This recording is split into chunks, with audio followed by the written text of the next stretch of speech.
नवाज़ शरीफ नून league का सदर तो बन गया है, लेकिन नवाज़ शरीफ को अंदाज़ा नहीं है कि अब उसने असल में जो ये काम शुरू किया है, अब उसको भी पता चल जाएगा कि इस्टेब्लिशमेंट पर हमले का अंजाम क्या होगा।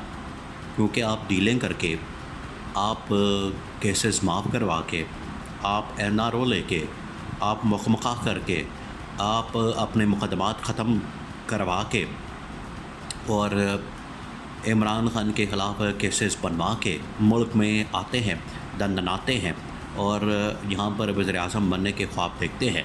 और जब आपका वज़ीर-ए-आज़म बनने का ख्वाब पूरा नहीं होता तो फिर आप इस्टेब्लिशमेंट के ऊपर हमले करते हैं, तो इस तरह से नहीं चलेगा। या तो फिर आप डीलें ना करें, या फिर आप आइन और कानून की बालादस्ती के लिए डट जाएँ। दोनों काम एक साथ वो नहीं चल सकते। ये दो नंबरी ये नहीं चलेगी। तो अब इस्टेब्लिशमेंट भी सीधी हो गई है नवाज़ शरीफ के साथ, और उन्होंने भी अब ठान लिया इस बात की कि अगर नवाज़ शरीफ इस तरह से करेगा तो फिर लॉ फिर गौरी आया जाए, वो खादिम रिजवी वाला फिर मामला होना है कि फिर हम भी नहीं छोड़ेंगे।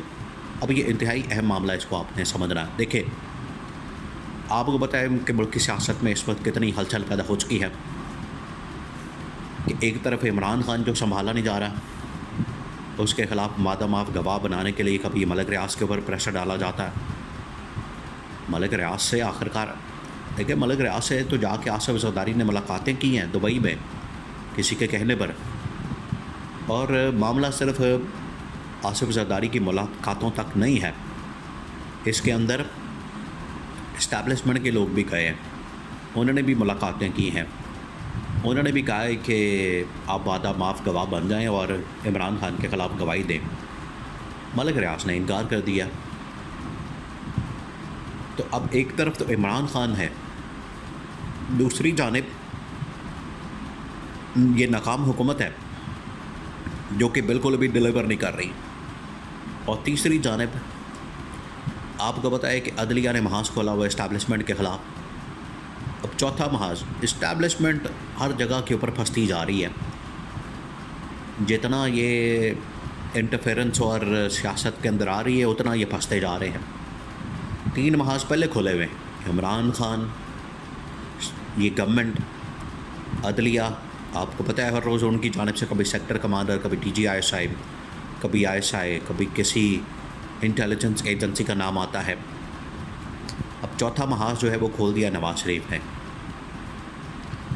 तो लगता है सिलसिला अब नवाज़ शरीफ से शुरू होना है कि एक एक करके इन महाज़ों का मुकाबला करना है, एक एक करके इनको सबक सिखाना है।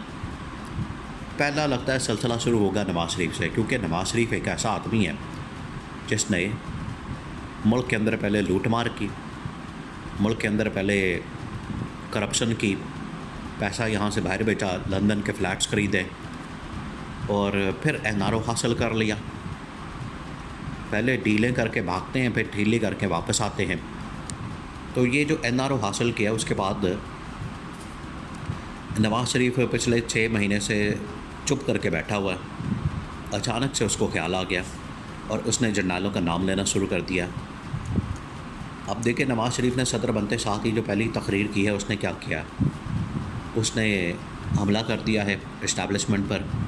और साबिक DGISI जनरल ज़हीरुल इस्लाम, उस वक्त के आर्मी चीफ जनरल राहील शरीफ, उस वक्त के जज चीफ जस्टिस साकिब निसार, और इवन कि आज की इस्टेब्लिशमेंट के ऊपर भी अब सवालिया निशान खड़ा कर दिया कि ये क्यों नहीं एक्शन लेते हैं। मेरे पास ऑडियोस मौजूद है। तो अब ये जो नवाज़ शरीफ का हमला है, इमरान खान और नवाज़ शरीफ के हमले तो पैरेलल जा रही हैं, लेकिन इमरान खान ने कोई डील नहीं की हुई जिसकी वजह से ये कहा जाए कि आपकी डील ख़त्म हो जाएगी, आपका NRO ख़त्म हो जाएगा, आपके केसेस खुल जाएंगे, आपको जेल में डाल दिया जाएगा। इमरान खान तो ऑलरेडी मुकदमात का सामना कर रहे हैं और जेल में मौजूद है, जबकि जो नवाज़ शरीफ है वो डील करके बैठा हुआ है, उसने मुकम्मल किया हुआ है, NRO लिया हुआ है। तो उसको तो इस बात का ख़तरा मौजूद है, थ्रेट उसके ऊपर तलवार अब लटक रही है। फिर जैसे ही अब उसने एक कदम आगे बढ़ाया तो तलवार चल जानी है, और इसके सियासी तौर पर आपको पता है कि फिर किस किस्म की कीमत अदा करनी पड़ेगी। सियासी तौर पर इसकी गर्दन उड़ा देनी है उन्होंने, और इनका सरिया जो होता है वो निकालना पड़ता है फिर, क्योंकि इनका सरिया आ जाता है। अब इसको ओहदा मिला है ना, सरिया आ गया पीछे गर्दन में, और इसी वजह से इसने हमला कर दिया। मुझे क्यों निकाला, दोबारा से शुरू कर दिया, वोट को इज़्ज़त दो, और रायवण जाति उमरा के अंदर इजलास, ये सब कुछ इसने दोबारा ड्रामेबाजी शुरू कर दी है। अब इस्टेब्लिशमेंट ने कहा है कि एक तो हम इसको लेकर आएँ, इसको नवाजें, इसके ख़ानदान को NRO दें, हसन नवाज़ क्या, हुसैन नवाज़ क्या, मरियम नवाज़ क्या, इसहाक डार, शहबाज शरीफ।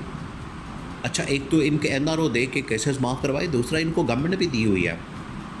हुकूमत को छोटी बात तो नहीं होती, सीटें दे के, खराती सीटें और सब कुछ दे के, और इनको गवर्नमेंट दे के, ये इस मकसद के लिए तो नहीं दी कि ये बाद में उठ के तो हमारे ऊपर हमले कर देंगे। तो ये जो हमला किया गया है, अब इसका जवाब देना इस्टेब्लिशमेंट ने फ़ैसला कर लिया।